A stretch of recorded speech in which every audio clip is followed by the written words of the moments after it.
Asset Library Squarespace tutorial. Hello guys and welcome to this new tutorial. In today's video, I'm going to show you how you can use the Asset Library into your Squarespace website.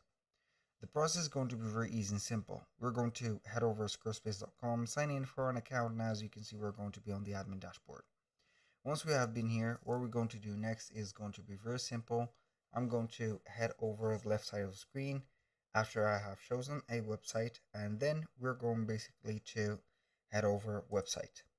Now what I'm going to do is going to be very simple. I click on assets and it is going to set up the asset library.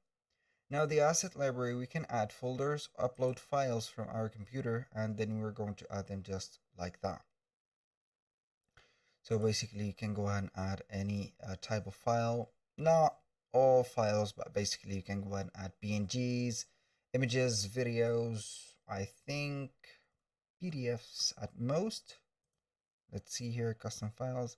There's going to be also setting up the images or videos only.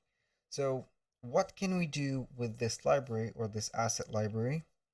We can go ahead and have a look for the image or the file details, move it to a folder, organize them, or you can explore all the images that you have into your website, and you can go ahead and head over details, see it in a let's say a professional way or also detailed way.